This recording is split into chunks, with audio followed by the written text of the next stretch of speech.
How's it going, everybody? Bryan Alvarez here on Wrestling Observer Live. We are here every day, Monday through Friday, noon Pacific, 3 Eastern, Sundays, 3 Pacific, 6 Eastern. Suffering violently from allergies here today, so if I sneeze on air, if I have to mute myself, just want everyone to know well in advance. We had record-breaking snow here last month, the most snow that we'd gotten since like the 1800s. And then this week, we've had the highest temperatures we've had since 1894. It was 78 degrees during the winter here in Seattle. So absolutely not complaining about the weather, but it did kick up a bunch of pollen, and I am suffering earlier this year. Dave Meltzer is going to join us on the show today. If you'd like to talk to him, or if you'd like to send questions for him, you're welcome to do so. We'll be talking about the latest edition of the Wrestling Observer newsletter in the second segment of the show.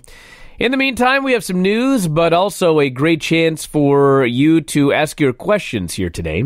844-411-5411 is the phone number.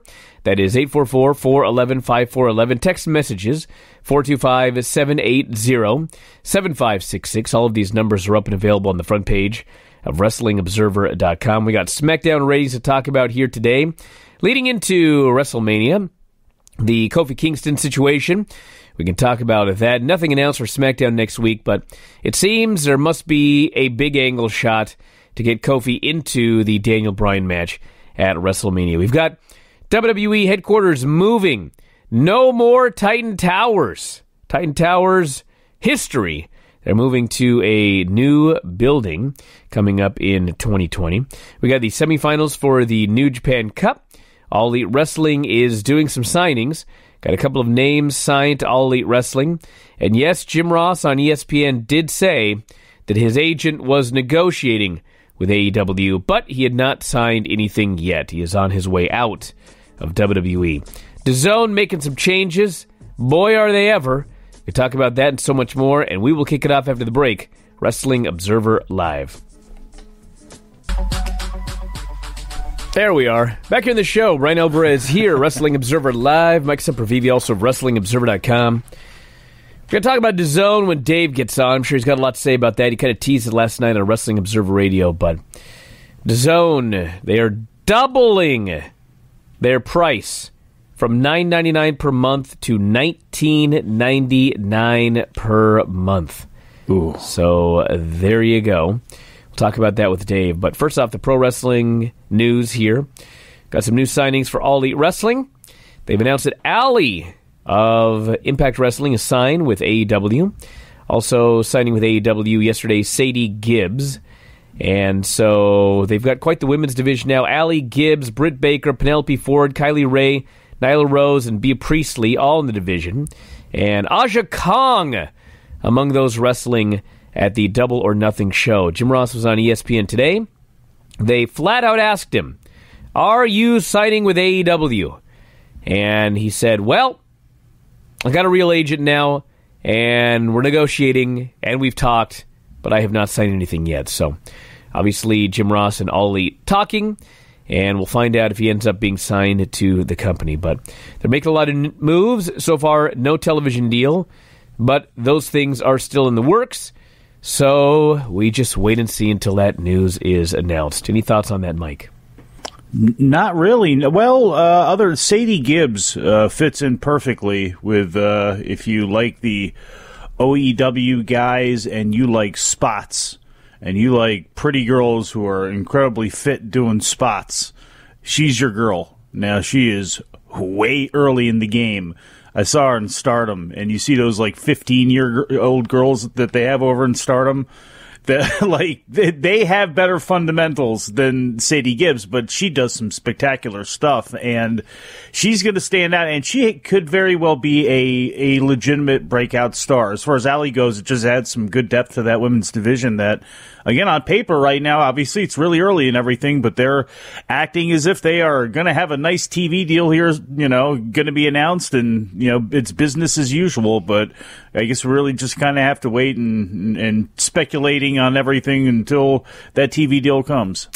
Let's go to the phones. You're on the air. What's going on? Hey, what's going on, guys? It's your main man, Rudo from Atlanta. How's everything? Yes, Rudo. What's going on?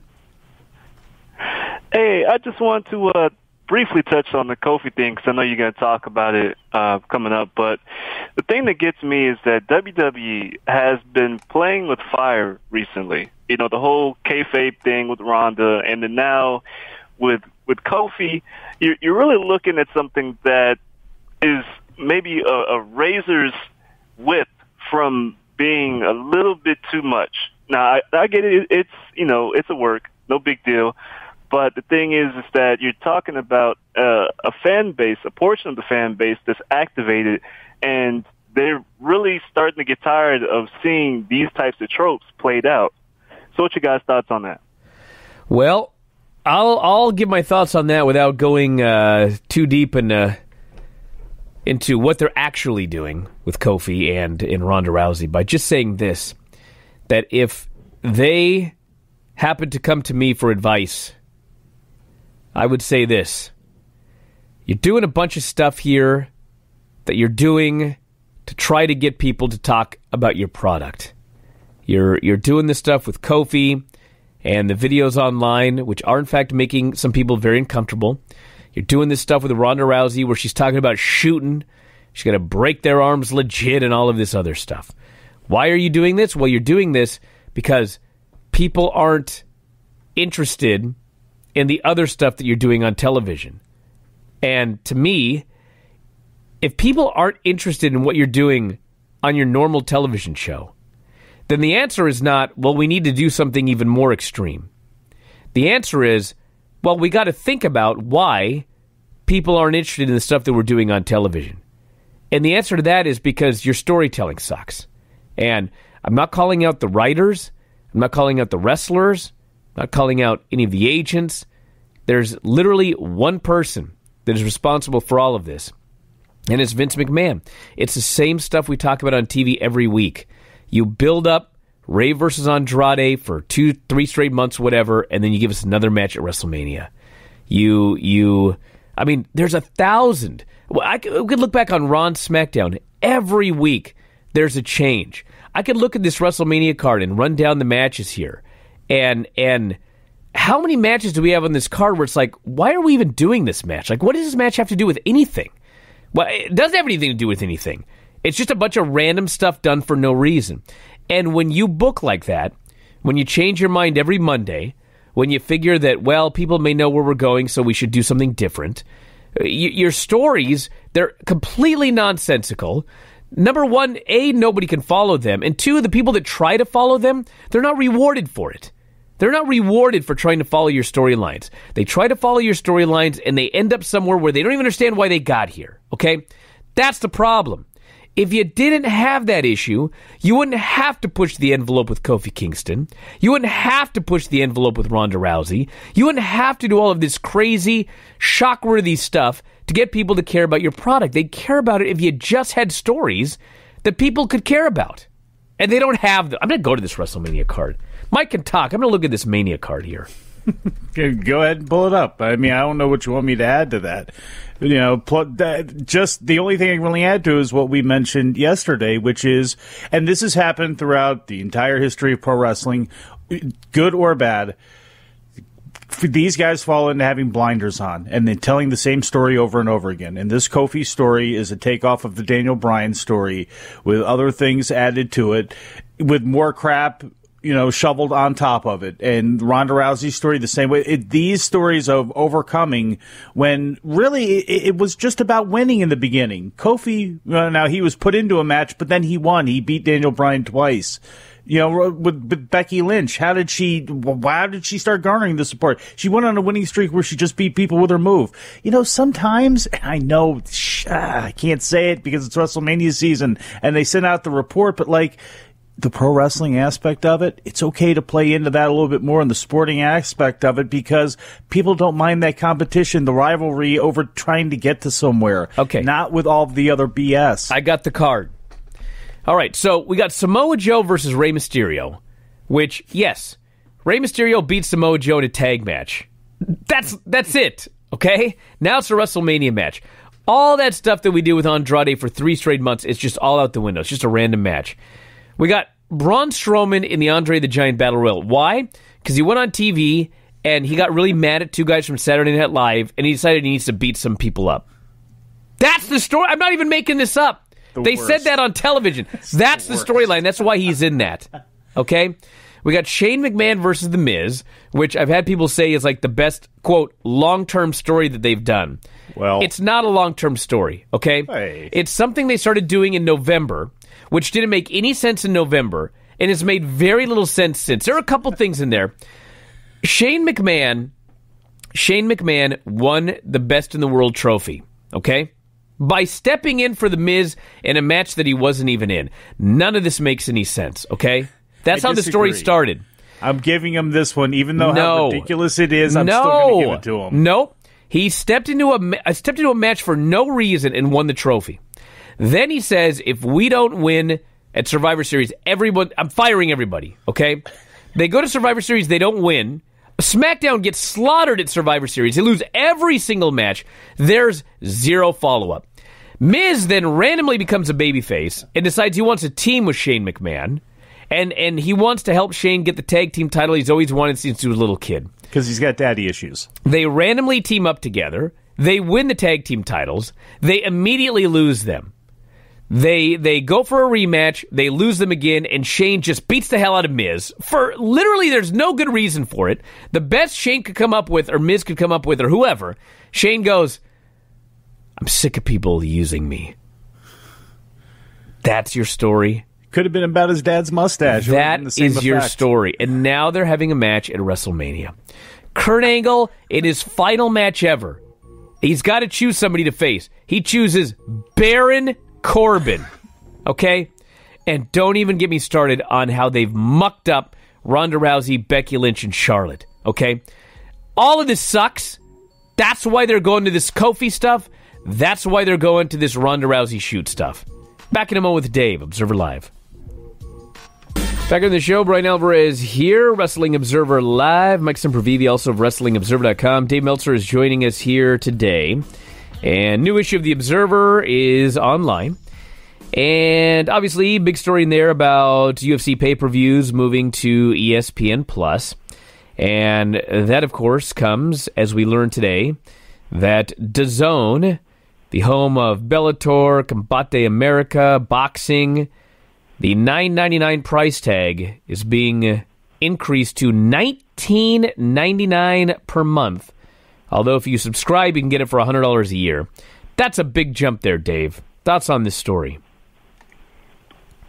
Yeah, I think that the thing that they found was that they probably had underpriced it because they were marketing themselves as a substitute for pay-per-view, and the pay-per-view boxing price has pretty much become $75. So $9.99, for that caliber of fights with Canelo Alvarez, just as an example, yeah, it sounds really low, but so is $19.99. So I think that that's kind of what they did. And then for the people who, subscribe for everything, they're giving them, so that's for the people who only order to see Canelo Alvarez or only order maybe to see Golovkin, those type of fighters. So that's the mentality. But yeah, I mean, they've been in the market for 7 months and they're learning, and I guess they felt that for the one-time buyer that wants to see an event that they underpriced, and they got giant financial commitments. I mean, the Canelo deal was $365 million.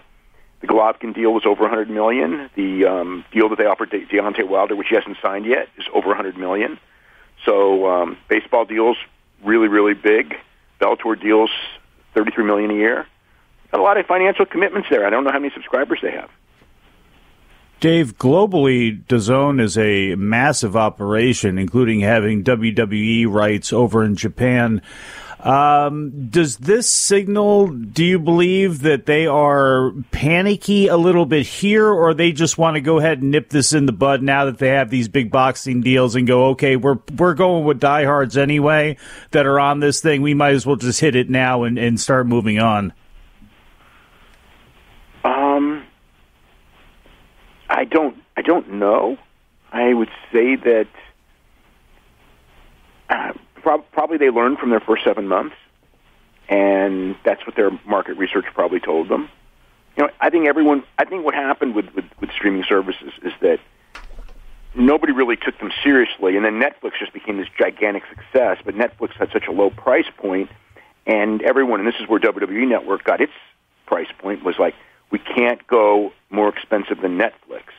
So everyone had to stay $9.99 or under. And I think now a lot of people realize that the same people who ordered $9.99 probably would order more expensively, but it's hard to make that jump. Flow Sports did. You know, they try to do $19.99, and they, you know, for the wrestling site, and that wrestling site died. That was the end of that site when they went to $19.99. Yeah. So it's a jump, and Netflix has raised its price too. But it's the general market value of the streaming thing is lower, so they're keeping that price lower for the people who are regulars. But the other people, they just consider them they're people who used to buy pay-per-views, and at $19.99 we're still way below the pay-per-view price. So that's kind of the mentality right now. The thing with hardcores and casuals is, yeah, hardcores are going to spend $19.99 on DAZN. I mean, hardcores, they'd spend $29.99 on DAZN.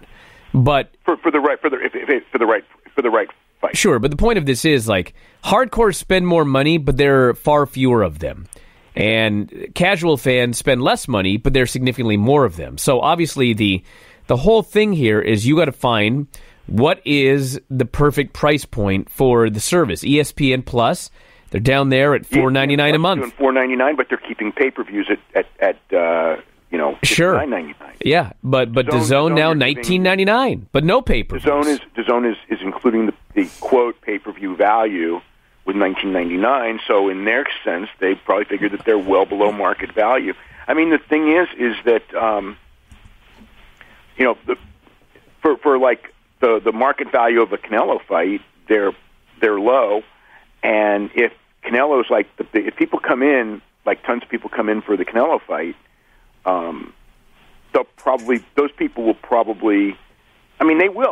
pay either price. So, but I mean, as far as the casuals, you know, if it's the casuals that are baseball fans, I mean, yeah, you can get the thing. Granted, baseball's not year round, but you can get the baseball package and things like that, and then you get it for $8.50. So, yeah, you know, like it's a learning experience. I mean, there's probably going to be people who don't want to commit to a year and feel $19.99 is too heavy a price, but I don't think those are the Canelo fans. You know, even though I read a death notice for pay-per-view, I mean, are we really just going in a circle here where essentially the platforms have changed, but pay-per-view hasn't gone anywhere because they're going to have to put these streaming services, they're going to have to put a premium on something, and are we just to the point now where it's like going to be like what ESPN Plus has kind of done with the UFC, where it's like if you're a UFC fan, you have to order ESPN Plus to get involved into the portal to pay $59.99, and they're going to distribute it. I mean, essentially, haven't we just gone from the TV, you know, pay-per-view on TV officially dead, but like these streaming services, could we see a time where, you know, they have Anthony Joshua on DAZN where it's like, yeah, you're paying $19.99 for DAZN, but you have to pay an extra $5 to get this Joshua fight? Oh, I think that there's always the chance of that. I think that if ESPN is successful with their vision of it, that's the one people will copy. Yeah, I mean, everyone's doing a learning experience, but you know, the idea of pay-per-view for a Conor McGregor fight or for Canelo or something like that, I don't believe that that's going to go away because it's the most financially viable. Okay, you're in a position now where people are overpaying. You know, again, like when I look at like the price points for or the money that they're offering Joshua and Wilder for their boxing match, and then I figured out what it would probably do if it was on traditional television pay-per-view. They're way, you know, at $40 million each, they're way overpaying. Pay-per-view, the way that, you know, on TV, could never raise that $80 million plus the percentage that goes to the operators. I mean, for that type of a fight. I mean, you just couldn't do it. So, essentially, people are overpaying to get market share early. I mean, that's what the game is right now. And a lot of the people who they believe are big movers of these numbers are going to be able to cut really sweet deals because people want to get their service established. I mean, it's a really good time it's a really good time to be a content provider of a proven commodity. You know, like, and WWE's benefit from that too.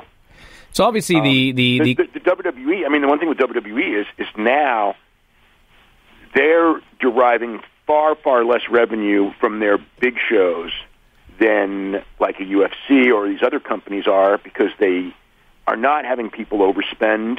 And they also, took their biggest shows off pay-per-view, which was, in hindsight, obviously like a really bad mistake. So obviously the question here is, with UFC off pay-per-view and a lot of these big fights moving to DAZN, and WWE largely but not completely off pay-per-view, and I'm not sure how the porn business is doing on pay-per-view, probably not well. I mean, can these traditional pay-per-view providers, can they even survive? I mean, if this whole ESPN thing... I mean, if you're talking about like in demand in its current form, I mean, I don't know what their total revenue was for the year, but let's just say in demand... like between in demand and DirecTV and Dish, you're taking $150 million off of those three companies. So yeah, it's going to hurt like crazy. They're going to all have to downside like crazy. They took a giant hit with this, and will they survive? Yes, they'll probably survive in some form, but they're going to be greatly downsized. I just wonder, because like if this ESPN deal, like let's say that something goes wrong in some way, and like at the end of this deal, like this just clearly is not working, and UFC decides they want to go back traditional pay-per-view. I mean, will they have to have new companies springing up? Will those companies still be around to go back to? They'll be around. They'll be a lot smaller though, but I don't see those companies going out of business, because I think there's still going to be revenue, even if it's just like from movies, and it's probably very limited and small events, because whether like it's there's still going to be like independent boxing pay-per-views, although they're probably going to get some fewer and fewer. And I think that there will be pro wrestling stuff, whether it's AEW or TNA or Impact or whatever. But yeah, I mean, from a financial standpoint, it's probably. I mean, UFC was carrying the pay-per-view business ever since WWE left and Canelo left, and now they're gone too. So that type of pay-per-view, that's it's hurt. I don't think it's going to die, but I think it's hurting real bad. Plus, I could be wrong, but essentially, I mean, it's the cable company's own go-between at this point. I mean, I think Cox and Xfinity and Charter, all of these places have a hand in that. So, I mean, it's not like they're just moving money, I guess, in that case, where they'll figure out something else of their own to distribute. Yeah. Well, I mean, one of the things, I'll tell you, in hindsight, the biggest thing that precipitated all this is DirecTV overplaying its hand. Because if DirecTV agrees to, okay, UFC wanted a 65-35 split. If DirecTV went and goes, okay, we'll move to 60-40, there's a good chance they'd have made the deal and nothing would have changed. But they would not budge from 50-50, and they didn't realize that they didn't have the leverage that they had before. And I even wrote this when I did the stories a couple months ago about the DirecTV negotiations and the saying that, like, UFC's got the leverage now. They don't. They're going to have, I mean, I know UFC was wanting 70-30 at the time, and it made sense to me that they could get close to 70-30. 65-35 made sense to me at that point, because... Well, actually, we got to head out, but if you want more on this, everybody, the new issue of The Observer is online right now, WrestlingObserver.com. It's free with your subscription, so check it out. Back in a moment, Observer Live. Back in the show, Bryan Alvarez here, Wrestling Observer Live. Mike Sempervive, also of WrestlingObserver.com. After 34 years, WWE's world headquarters will be moving to a new location, Stamford, Connecticut. According to the press release WWE issued this afternoon, the company is anticipating the move to take place in 2021. Moving to a new complex, 677 Washington Boulevard, selling their current headquarters, Titan Towers. They'll be exiting the leased space, 1266 East Main Street, will evaluate their options for their production facilities at 88 and 120 Hamilton Avenue. After all these years, built in 1981, purchased in 1985, the world headquarters of WWE, Titan Towers. No more. Coming 2021. They're leasing that building for an initial 16.5-year term. Oh, whew. Let's go to the phones. You're on the air. What's up? Hi, my name is Martin from Connecticut. Yes, Martin. I had I kind of have a question. Can you see them WWE doing an angle at WrestleMania to get Baron Corbin out of the match and having John Cena replace him?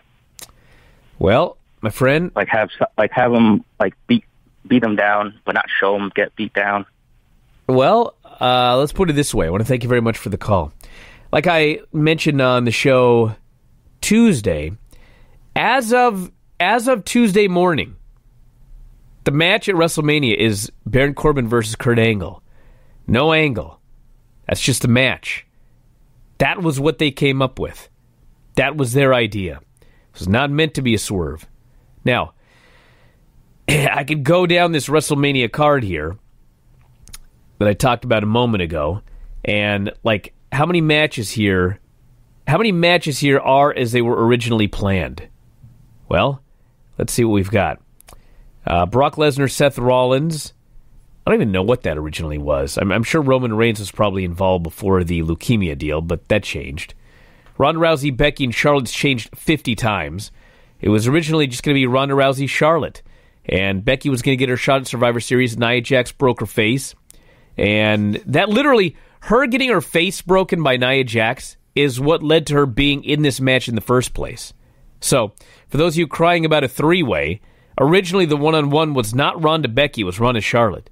But it is now a three-way. That's changed. Triple H, Batista, I guess that's how it always has been. Kurt Angle, Baron Corbin, they just announced. Shane McMahon, Miz, AJ Orton, Joe, and Mysterio. I mean, anything can change on this show. Anything can change.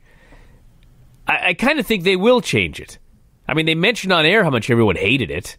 So, we'll see. But originally, when the thing was put together, it was not going to be a swerve. But that doesn't mean that they can't change it. I don't know. To me, you can knock out two birds with one stone. You know, even if you didn't want to do it in the 2 weeks leading into WrestleMania, do it at WrestleMania where, I mean, look how they played the Undertaker-John Cena thing last year. So John just out there sitting in the crowd and Baron insults him and John jumps over and gives him the FU and slides in the ring and faces him. Sure. I mean, I could absolutely see that happening. I don't know if it will, or certainly if it will go down that way, but I could absolutely see John Cena because, again, what else are you going to do? He's got to make an appearance in some way. So what else are you going to do? Why not do that? This person brings up a very interesting point here. They have killed the women's triple threat feud for me with super convoluted booking. It shows through the recent fan reaction for Becky. At this point, I'm not even sure if Vince would put the ladies on last at WrestleMania. So, don't write articles on the internet saying that I'm reporting this, everybody. I'm just giving you my thoughts here, okay? I don't think it's impossible that Kofi Kingston beating Daniel Bryan to win the title closes WrestleMania. I do not think that's impossible. I know I asked Dave last night, and Dave said he still thinks the women are closing the show. I actually still think the women are closing the show, okay? But watching where everybody has been positioned of late, and the storyline they're doing with Kofi, and how much effort Vince is putting into that storyline now as compared to the women's storyline, which he's kind of backed off on, it is not impossible that WrestleMania ends with Kofi winning the title from Daniel Bryan. So, we'll see what happens, but just wanted to throw that out there. Let's go to the phones. You're on the air. What's up? Hey, Brian. Just wanted to bring up something that not really a lot of people are talking about right now. What do you think is on the books for the next Saudi show? I know it's the next pay-per-view after WrestleMania, and we don't even know what, like a name for it or anything. Well, it depends on how much heat they feel is dissipated. If you remember the last time they had a crown jewel, they didn't even tell you where it was from. I think they may have mentioned one time where it was from, but, I mean, who knows? When I say this, people are going to jump on it, but you know what I'm talking about. They got to go. Like, they're going to go. Now, whether they make a big deal out of it, whether they promote it very hard, whether they shoot a lot of angles for it, whether you know a lot about it on television, that I don't know. I mean, maybe this will be a glorified house show. I have no idea. It depends on if they feel that they can make a big deal out of it, 6 months from the last. Actually, it wasn't even 6 months. What was it? October? It was November? When did they go to Saudi Arabia last? When was Crown Jewel? November? December, January, February, March, April. No. Was it October and then the Evolution pay-per-view was November? Or they were both November. One of the two. It's about 6 months. I mean, it depends. We'll see. I mean, I think that if you look at like if you get some of the cards for the European tour coming up after WrestleMania, that'll give you probably a pretty good idea of the big matches that are going to be on the Crown Jewel show or whatever they call the new show. I don't even know what they'll call it. I don't know. My horse is going to be sick that day, I have a feeling. This person says, or WrestleMania ends with Daniel Bryan beating Kofi. Oh. No. Listen. The nerve. Listen. It's like Ronda walking out like that. Everybody, guys are driving me nuts. Listen. Last year, okay, at WrestleMania, yes, Brock won the match, okay? Do you know why Brock won at WrestleMania last year? Not to make you sad, okay? The reason that Brock won at WrestleMania is because Vince had a great idea, he thought. Roman Reigns was getting booed like he had been for 4 years. And Vince came up with an idea. His idea was, I'm going to convince these fans that Brock doesn't want to be here, that Brock is stealing our money, that Brock doesn't want to wrestle, that Brock is just doing the absolute least that he could possibly do, and it's going to make people so mad that they're going to cheer for Roman Reigns, okay? I said this is going to fail, and it's going to end up with the fans hating both guys, which, by the way, is exactly what happened. But this was Vince's idea. I'll convince people that Brock is lazy, and he's just taking the money, and he doesn't want to work. Which, the funny thing is, it worked. He convinced people who believe to this day that Brock only goes to TV when he wants to, and he only wrestles when he wants to, and he's holding the company hostage. There are people today that actually believe that. I hear from them regularly, okay? It's not true. It's a storyline. But it didn't work. And what I expected to happen happened. Everybody hated Brock, and everybody hated Roman. And the week of the show, Vince realized they ain't going to cheer Roman Reigns. So, I got a new idea. I'm going to beat him. I'm going to make people think that he's being held down. I'm going to make people think that we're screwing Roman Reigns, and then they'll cheer them. By the way, that also didn't work. But the point is, that's why Brock won. Up until the week of the show, the idea was Roman Reigns is going to win, and he's going to get a giant babyface pop. That was the plan for the main event of WrestleMania. Didn't happen. So, if Kofi Kingston is closing WrestleMania this year, 95% chance he's winning that match. Unless people all of a sudden turn on Kofi Kingston and they start to hate him, which I don't think is going to happen. So, if he wins the title, I mean, if he closes the show, he will win the title. That's it. There's no faith in this company. And there shouldn't be, quite frankly. But it is funny that people have no faith in them having the babyfaces win at WrestleMania.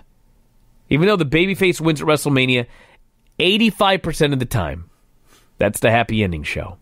But not all of the baby faces. I love it. They're in a situation where it's like, okay, well, if Kofi wins, Becky can't. Or if Kofi and Becky win, then there's no way Seth Rollins can. It's like, man, but this is brutal. It's brutal when that's how your audience is kind of looking at some of these things. It's just, you're going to have some happy moments, but you can't have all the happy moments. Okay, this person here says you want to bet. All right, listen to me. 505 area code, here's the bet. Okay? I will bet you, I'll put $100 on the line. $100. But this is the scenario. The show has to close with Daniel Bryan and Kofi Kingston. Okay? If the show closes with Daniel Bryan, Kofi Kingston, I bet you $100 Kofi wins that match. If the match is anywhere else on the show, there's no guarantees. Because they do have to build up stuff for the pay-per-views afterwards. But I hate that excuse. That's what their television's for. But that's my bet. If Kofi Kingston and Daniel Bryan close WrestleMania, $100 Kofi Kingston's winning that match. That's it. There you go. And if the women close, then Becky Lynch is leaving with that title. There will be a happy ending to WrestleMania, everybody. You understand? That's what's going to happen. You imagine if the show opens with the women's three-way, the music hits with the audience, and the thought of Ronda Rousey quickly running through them and leaving.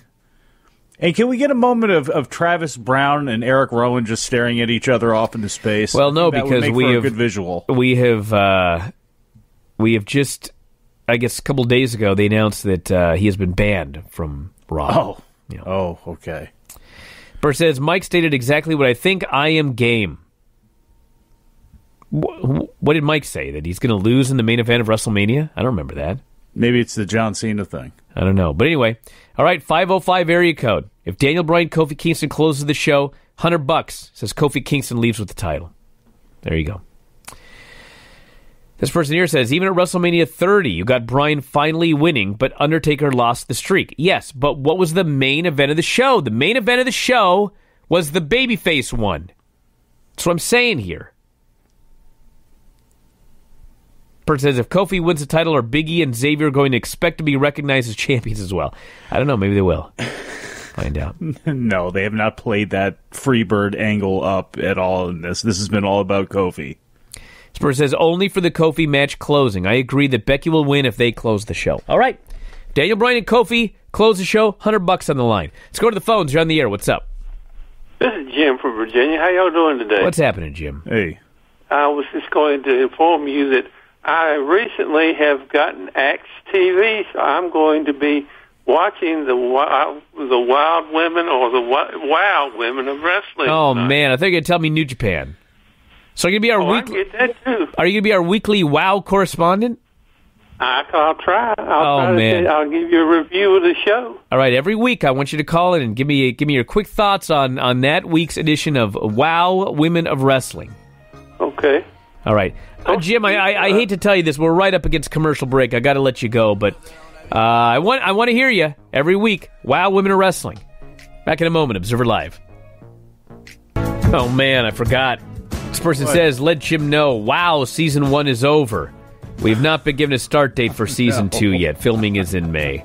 Yeah, so it'll be a little while, Jim, before he can give us the weekly update on WoW. But hey, you can do New Japan on Access while we wait. Yeah. I would love Jim's reviews of New Japan on Access, although New Japan does not, in fact, have a women's division.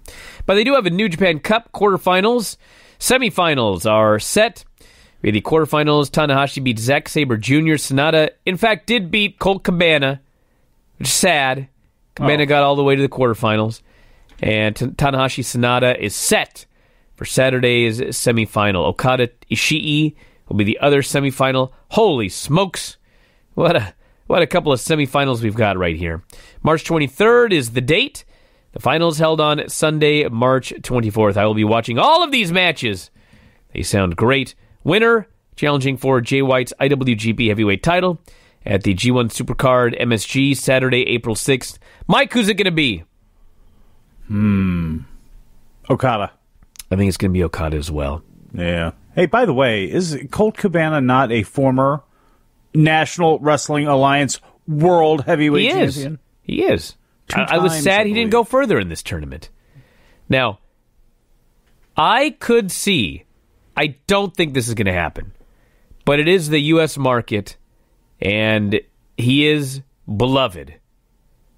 I could see Ishii getting the championship match at Madison Square Garden. Because you know what? Every show they've ever run in America, they have not given you a big-time, massive main event. And I could see them going, Okada Jay White, we got to save that for Japan. Let's have Ishii do it. I could see this happening.